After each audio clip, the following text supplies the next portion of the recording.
Good afternoon all of you. आज हम coordinate geometry का पार्ट 2 कर रहे हैं। तो कल हमने देखा था कि एक जो कोऑर्डिनेट ज्योमेट्री में प्लेन होता है ग्राफ पेपर, उस पे हम कैसे कैसे नोट करते हैं। तो इस पे जो बीच का ही पॉइंट होता है जहाँ पे एक्स एक्सिस और वाई एक्सिस आपस में मीट करती है, ये हमारी एक्स एक्सिस थी, ये हमारी वाई एक्सिस थी। ये जहाँ पर मीट करते हैं इसको हम बोलते थे ओरिजिन। और ओरिजिन के कोऑर्डिनेट्स कल देखा था क्या होते हैं, 0 एंड 0। इसका मतलब क्या हुआ, ओरिजिन पे x की वैल्यू भी 0 थी और y की वैल्यू भी 0 थी। इसके बाद हमने पढ़ा था क्वाड्रेंट्स, ये फर्स्ट क्वाड्रेंट, ये सेकंड क्वाड्रेंट, ये थर्ड क्वाड्रेंट एंड ये फोर्थ क्वाड्रेंट। इसके अंदर हमने वैल्यू का पता किया था कि कौन से क्वाड्रेंट में किसकी वैल्यू पॉजिटिव होती है, किसकी वैल्यू नेगेटिव होती है। तो फर्स्ट क्वाड्रेंट में दोनों पॉजिटिव थे, सेकंड में x की वैल्यू नेगेटिव थी, y की वैल्यू पॉजिटिव थी, थर्ड क्वाड्रेंट में दोनों के दोनों नेगेटिव थे, और फोर्थ क्वाड्रेंट में x की वैल्यू पॉजिटिव और y की वैल्यू नेगेटिव थी। ये चीज हम कल पढ़ चुके थे। इसके बाद हमने कल देखा था कि हम किसी भी पॉइंट को कैसे प्लॉट करेंगे एक ग्राफ पेपर के ऊपर। तो वहाँ पे कुछ वैल्यूज होती हैं, जैसे मैंने ये x की 1 2 3 4 5 कर दिया। अगर मेरे को कोई भी वैल्यू, कोई भी पॉइंट प्लॉट करना है, मेरे को पॉइंट प्लॉट करना है 1 एंड 3, तो मैंने क्या किया था, 1 से एक परपेंडिकुलर डिस्टेंस ड्रॉ किया, एक 3 से परपेंडिकुलर डिस्टेंस ड्रॉ किया, दोनों पॉइंट जहाँ पे मिले इसका नाम क्या हो जाता था, 1 3। ये 1 वैल्यू x की होती है और x की वैल्यू को क्या बोलते थे, एब्सिसा, एंड y की वैल्यू क्या बोलते हैं हम, ऑर्डिनेट। इसके बाद देखा था कि x एक्सिस के ऊपर ऑर्डिनेट की वैल्यू हमेशा 0 होती है। यानी कि अगर मैं इस पॉइंट की बात करूं तो इस पॉइंट का नाम कोऑर्डिनेट्स क्या होंगे, 3 एंड 0। इस लाइन के ऊपर जो कंप्लीट हमारी हॉरिजॉन्टल लाइन है x एक्सिस, इसके ऊपर y की वैल्यू 0 होती थी और x की वैल्यू जो भी हमें दे रखी होगी वो हो जाएगी। x की वैल्यू को एब्सिसा बोलते हैं और y की वैल्यू को ऑर्डिनेट बोलते हैं। और y एक्सिस जो हमारी वर्टिकल लाइन है, इस पे x की वैल्यू हमेशा 0 होगी। इस कंप्लीट लाइन पे x की वैल्यू 0। तो अगर कोई ये बोले कि the value of abscissa, the value of abscissa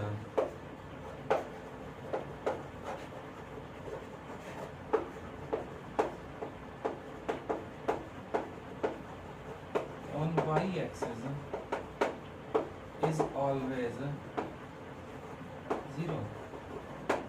अगर क्वेश्चन आ जाए कि एब्सिसा की वैल्यू 0 होती है y एक्सिस के ऊपर, तो अगर मैं y एक्सिस की बात करूं तो इसके ऊपर x की वैल्यू हमेशा 0 होगी और x की वैल्यू को ही हम क्या बोलते हैं, एब्सिसा। तो इसका आंसर क्या होगा कि ट्रू। ये बात बिल्कुल सही है।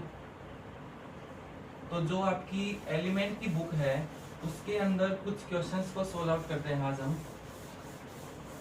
तो उसके अंदर first second question true and false का ही है। उसमें यही बताना है कि ये ट्रू है या फॉल्स है। तो उसमें यही गिवन मिलेगा कि एब्सिसा ये दे रखा है, ऑर्डिनेट ये दे रखा है, कौन से क्वाड्रेंट में आएगा कौन से में नहीं आएगा।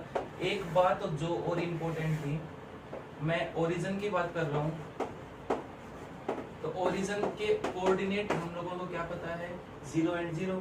अगर अब मैं बात करूं कि ये कौन से क्वाड्रेंट में है, फर्स्ट क्वाड्रेंट में, सेकंड में, थर्ड में या फोर्थ में, ओरिजिन 0 0 कौन से क्वाड्रेंट में आएगा। हर पॉइंट किसी न किसी क्वाड्रेंट में होता है, तो ये भी तो पॉइंट है, ये भी तो किसी क्वाड्रेंट में आना चाहिए। ये किसी भी क्वाड्रेंट में नहीं आएगा इनमें से, क्योंकि 0 की वैल्यू पॉजिटिव और नेगेटिव दोनों इक्वल होती है, कोई डिफरेंस नहीं पड़ता। हम -0 ले रहे हैं, +0 ले रहे हैं, अगर मैं 4 में 0 ऐड कर रहा हूँ तो भी 4 ही आएगा, और 4 में 0 सब्ट्रैक्ट कर रहा हूँ तो भी 4 आएगा। तो यहाँ पे 0 का कोई फर्क नहीं पड़ता, उसके साथ पॉजिटिव साइन है, नेगेटिव साइन है। इस वजह से हम इसको अगर यहाँ पे 0 और -0 लिख लेंगे तो क्या अब ये सेकंड क्वाड्रेंट में आ जाएगा, नहीं ना। हम इसको कुछ भी लिख सकते हैं, कोई फर्क नहीं इन दोनों में। इसलिए सिर्फ ये एक ऐसा पॉइंट है ओरिजिन जो किसी भी क्वाड्रेंट के अंदर नहीं काउंट होगा। फर्स्ट सेकंड थर्ड फोर्थ किसी भी क्वाड्रेंट में नहीं।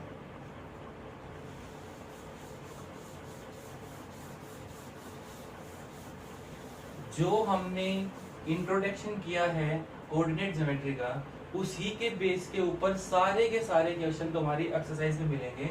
इससे बाहर कोई क्वेश्चन नहीं मिलेगा जितना हम लोगों ने इंट्रोडक्शन किया था।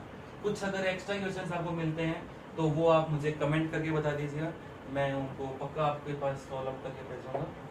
तो कुछ क्वेश्चंस जो इम्पोर्टेंट है उनकी बात कर रहा हूं मैं। ये एक हमने बार ग्राफ ले लिया, तो कुछ क्वेश्चंस को देखते हैं।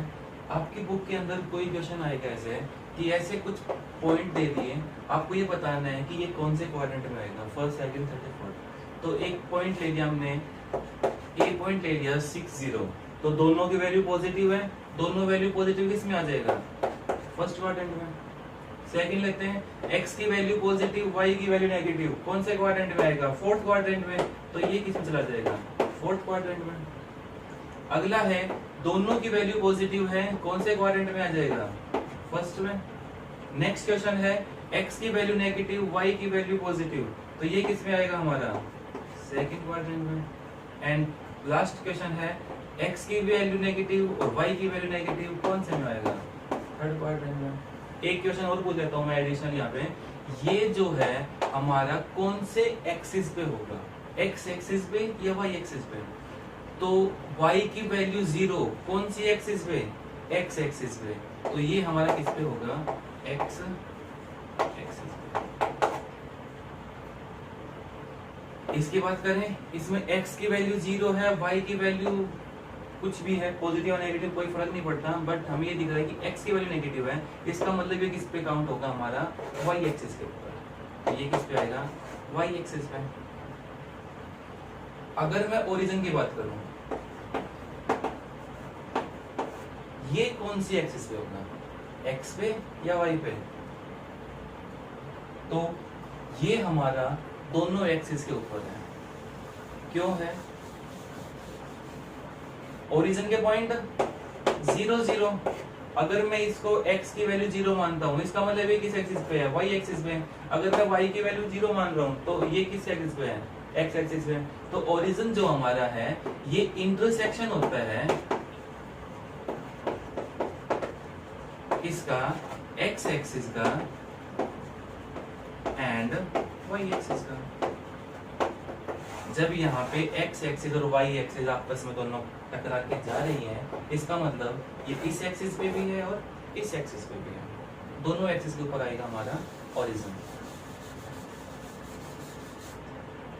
कोई अलग क्वेश्चन मुझे नहीं दिखाई दिया आपकी बुक के अंदर।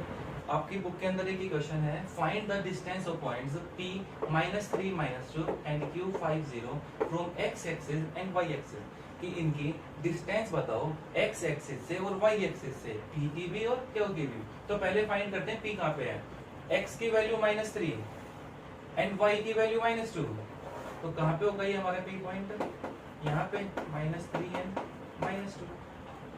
अब मैं बात करता हूँ q की, तो q क्या है, x की वैल्यू 5 है एंड y की वैल्यू 0, y की वैल्यू 0 किस पे, x एक्सिस पे, ये हमारा y एक्सिस है, ये हमारा x डैश बोलते हैं नेगेटिव साइड को, ये हमारा y डैश होता है नेगेटिव साइड को।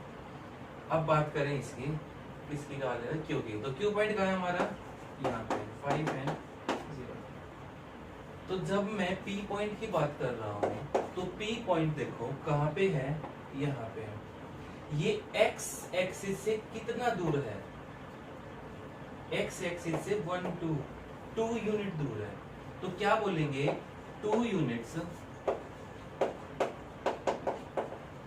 फ्रॉम x एक्सिस,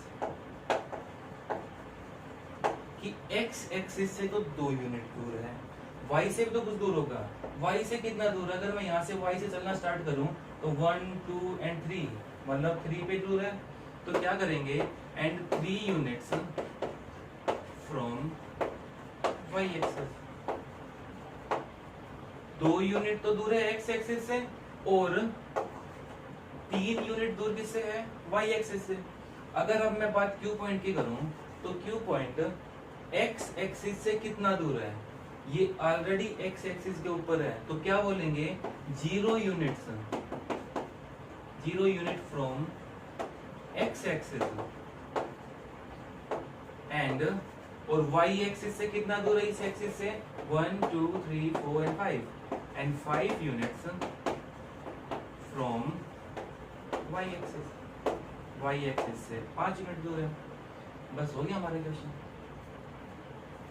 अगला क्वेश्चन हमारा है 3 पॉइंट दे दिए 1 3 -1 -1 -2 -3 आर कोलिनियर और नॉट। हमें पता होना चाहिए कि कोलिनियर होता क्या है।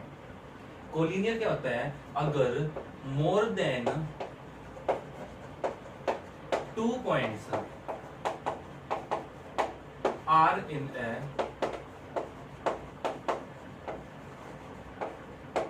ए स्ट्रेट लाइन, अगर 2 से ज्यादा पॉइंट अगर एक स्ट्रेट लाइन में है तो हम उसको क्या बोलेंगे कि ये कोलिनियर है। जैसे मैंने एक पॉइंट ये ले लिया, एक पॉइंट ये ले लिया, 2 पॉइंट ले लिए, तो 2 पॉइंट तो एक सीधी लाइन में होंगे, चाहे इस पॉइंट को इधर ले लो, ये सीधी लाइन होगी।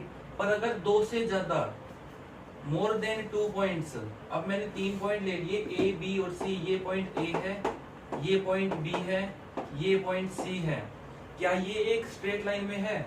अगर मैं इनको कनेक्ट कर रहा हूं तो ये एक स्ट्रेट लाइन में नहीं है, तो ये क्या बन गया, एक ट्रायंगल बन गया।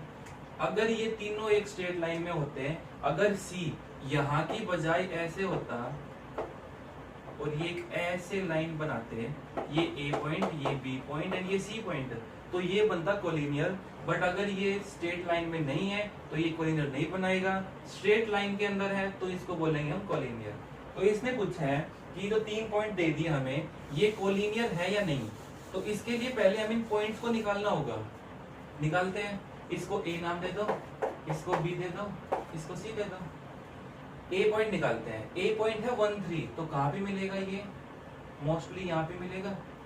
ए पॉइंट है 1 3, थोड़ा सा मेजरमेंट सही नहीं है, बाकी आप ग्राफ में करोगे तो अच्छे से आएगी। बी पॉइंट है -1 तो -1 यहाँ से, -1 यहाँ से कहाँ बन जाएगा, यहाँ पे बन जाएगा। ये बी पॉइंट हो गया हमारा। सी पॉइंट का है हमारा -2 -3, -2 x की वैल्यू, -3 y की वैल्यू, कहाँ पे मिलेंगे, यहाँ पे मिलेंगे। यहाँ से कर देते हैं। तो अगर हम इसको कनेक्ट करेंगे तो ये एक स्ट्रेट लाइन बनेगी क्वेश्चन के हिसाब से।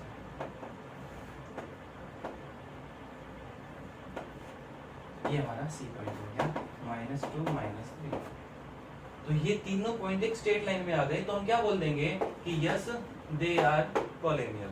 ऐसे आपका एक पार्ट और है, वो आप अपना घर पे ट्राई करना, नहीं आएगा तो कमेंट करके पक्का बताना।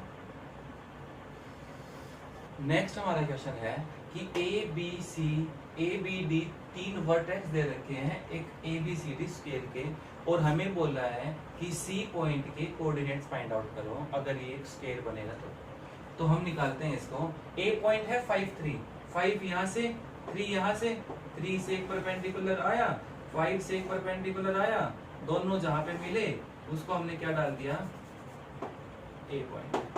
क्या दे दिया इसको, 5 एंड 3। अगले की बात करें, बी पॉइंट दे रखा है -2 एंड 3, एक्स की वैल्यू -2 कहाँ पे, यहाँ पे, वाई की वैल्यू 3 कहाँ पे, इधर। कहाँ पे मिलेंगे ये, यहाँ पे सिर्फ मिलेंगे जाके। इसको पॉइंट का नाम दे दिया बी, क्या दे दिया, -2 एंड 3। डी पॉइंट दे दिया, x की वैल्यू +5 एंड y की वैल्यू -4, कहाँ पे होगी, यहाँ पे। तो ये कहाँ होगा, यहाँ से होगा। इस पॉइंट का नाम क्या दे दिया, डी पॉइंट, और क्या है 5 एंड 4। मैं कनेक्ट करता हूँ इनको, तो यहाँ से यहाँ तक पहुंचा मैं, यहाँ से लेके यहाँ तक पहुंचा मैं। अगर मैं बात करूं इस लाइन की, तो यहाँ से यहाँ तक सीधी लाइन जा रही है, यहाँ से यहाँ तक की डिस्टेंस कितनी है, 1 2 3 4 5 6 7 7। तो यहाँ से भी कितनी होगी, 7। इसका मतलब 2 और आगे, इसको ऐसे मिला दो। ये कहाँ पे मीट हुए आपस में, सी पॉइंट पे, और इसके नाम क्या हो जाएंगे, x की वैल्यू -2 एंड y की वैल्यू -4। ये हमारे क्या हो गए, सी के कोऑर्डिनेट्स। फिर से देख लो, ए पॉइंट दे रखा था, बी पॉइंट दे रखा था, डी पॉइंट दे रखा था, तीनों को मैंने आपस में मिला लिया। इसके बाद देखा यहाँ से लेके यहाँ तक की कितनी लेंथ है, 7 यूनिट्स है। तो यहाँ से लेके यहाँ तक की भी कितनी होगी, 7 यूनिट्स। 5 यूनिट तो यहाँ से यहाँ तक की कवर हो गई, 2 यूनिट और आगे आएंगी, उनको आपस में ज्वाइन करा दिया। एक लाइन यहाँ से परपेंडिकुलर डाल दी, एक लाइन यहाँ से परपेंडिकुलर डाल दी, जहाँ पे मिलेंगे वो हमारा सी पॉइंट हो जाएगा। तो ये हमारा ऐसे करके सी पॉइंट आ जाएगा। अगला क्वेश्चन देखते हैं। अब हम लास्ट क्वेश्चन करते हैं। इस बार क्या है, एक ट्रायंगल गिवन है, इक्विलेटरल ट्रायंगल।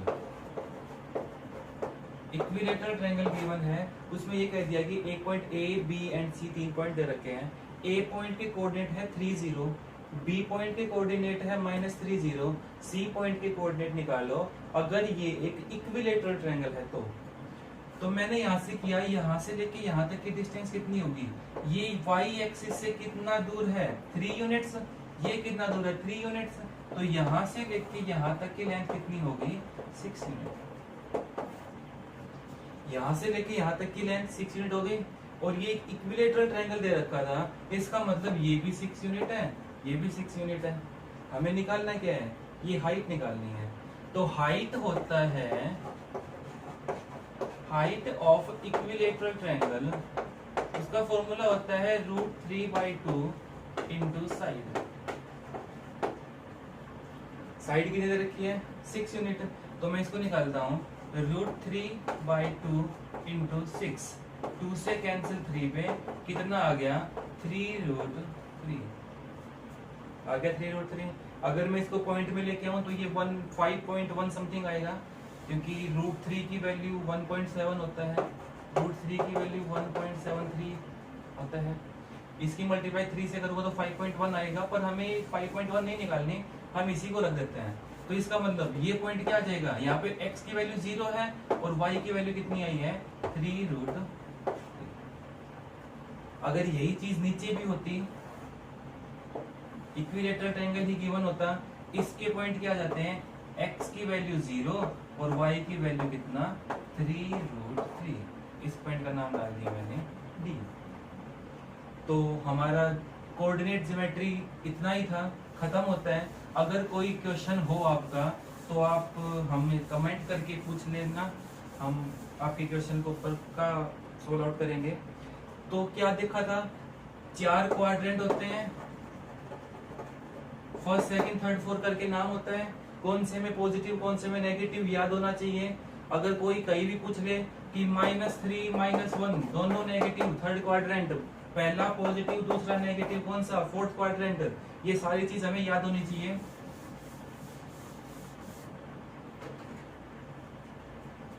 रेगुलर आपको मैथ और साइंस की वीडियो मिला करेंगी। साइंस की वीडियो का काम आपका 2-3 दिन में स्टार्ट हो जाएगा, तो जुड़े रहें हमसे और सब्सक्राइब करें। Thank you.